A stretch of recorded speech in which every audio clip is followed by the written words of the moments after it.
Buen día.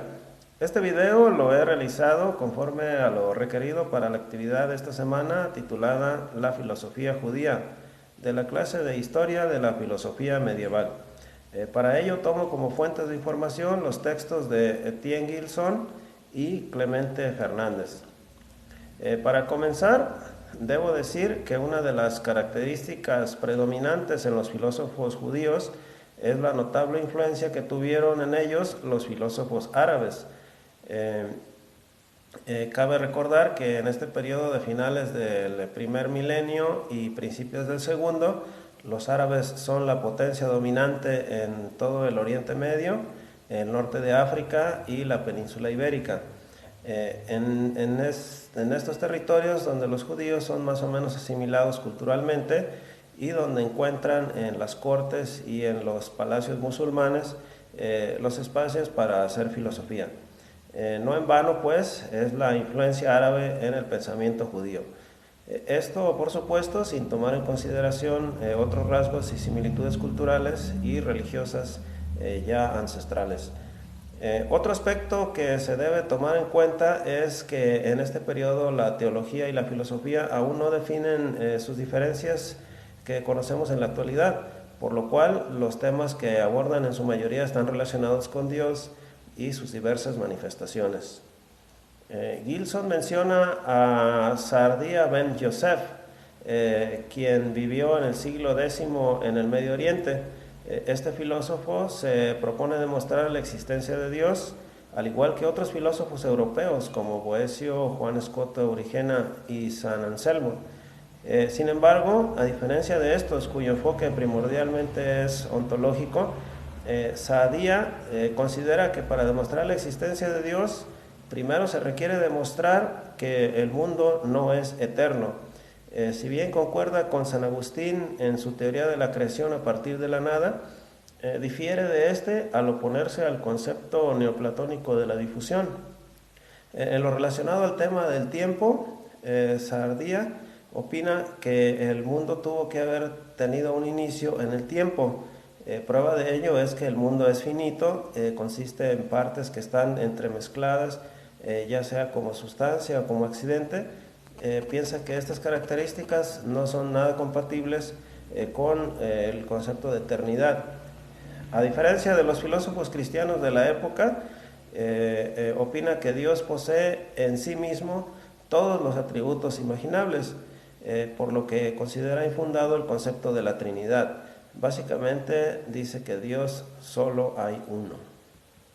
De otro filósofo judío de nombre Salmón ibn Gabirol o Avicenbrol, como lo conocieron los escolásticos europeos, se sabe que escribió un tratado conocido como La Fuente de la Vida, un diálogo esencialmente neoplatónico cuya principal aportación es la teoría de que, excepto Dios, todo lo existente, incluyendo las almas, están hechas de materia y forma, sujetas a los principios de individuación y cambio.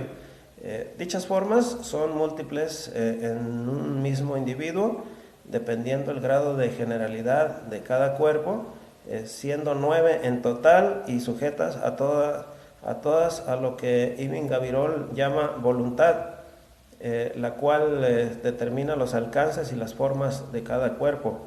Esta concepción esencialmente platónica de la voluntad es parecida, aunque mucho más compleja, que la teoría agustiniana de la divina providencia, por lo cual será muy estudiada por los escolásticos. Tal vez el más reconocido filósofo judío de la Edad Media fue Moisés ibn Maimón, mejor conocido como Maimónides, quien vivió en Córdoba, lo que hoy es España, a mediados del siglo XIII. Escribió la famosa Guía para los Indecisos, en la cual busca conciliar las contrariedades existentes ya en esa época entre los avances del pensamiento racional y las enseñanzas bíblicas.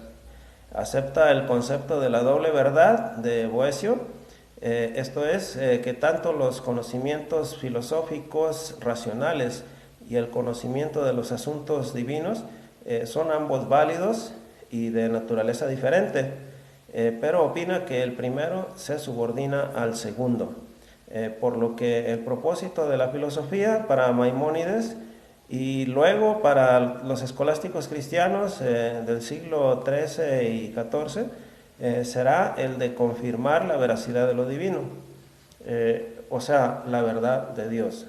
En todo caso, considera que el enfoque racional para demostrar la existencia de Dios no es lo suficientemente eficaz, por lo que la vía más eficaz y válida para lograr este objetivo son las escrituras sagradas, o sea, la fe. Para Maimónides, la cuestión sobre si el mundo es eterno o tuvo un inicio en el tiempo es un asunto secundario, tal como pensará Santo Tomás poco tiempo después. Lo primordial, dice Maimónides, es demostrar la existencia de Dios y expone este tema en tres aspectos.